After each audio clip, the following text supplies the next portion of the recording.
how to wholesale real estate. Before we jump into that, you guys are watching us. You've probably seen multiple videos. Like and subscribe if you haven't, guys. All right. So how to wholesale real estate. That's today's topic. We're going to start by, what do you do first when you're trying to wholesale a real estate deal? Get the contract. So the first thing you want to do, guys, is there's a saying if you're just starting into wholesaling, and we call these people daisy chainers. So these are people that don't actually have the contract. What they'll do is they'll lie and say they have the contract and then get exposed, and those people don't last long. So the first thing I'm going to say is get the contract, guys. We've done tons of videos on how to actually get the contract, so we're not going to talk about it then. But before you start shopping the deal, before you start marketing that deal, make sure you have it under contract. Yes.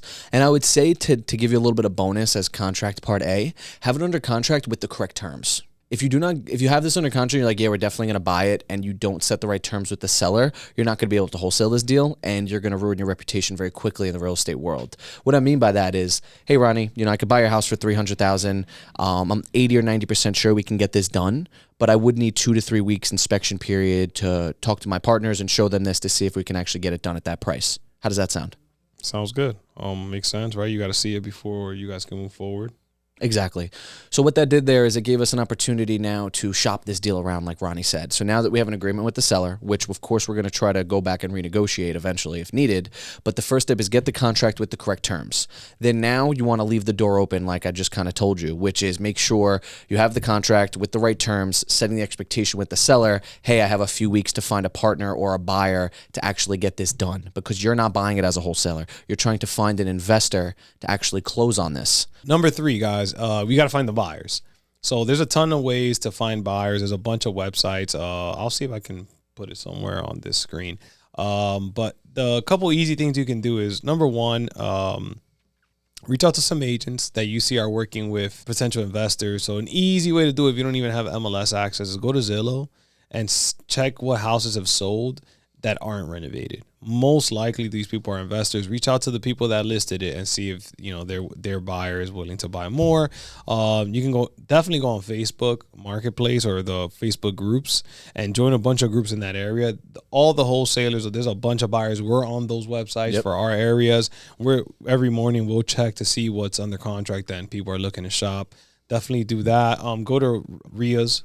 Right? Go to meetups, meet people in your area that are buying and see what the criteria is. So when you do find something, hey, remember me? We met, in that meetup. I got a deal. So those are a couple of ways to find buyers, but there are tons of ways to YouTube it as well.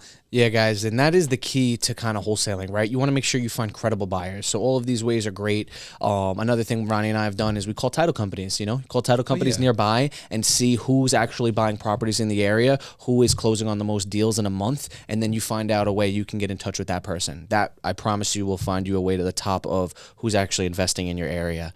Then now from there, right, you find a credible buyer. You put together a buyer's list. You always want to get their email because now you own that email. You're going to send out all your deals to these people. Hopefully they're actively buying, so if it's not this one, it could be the next deal. And the way you show that you're serious is you make sure you lock up the deal correctly and you're transparent on both sides. You're transparent on the seller side that you have a few weeks leaving the door open.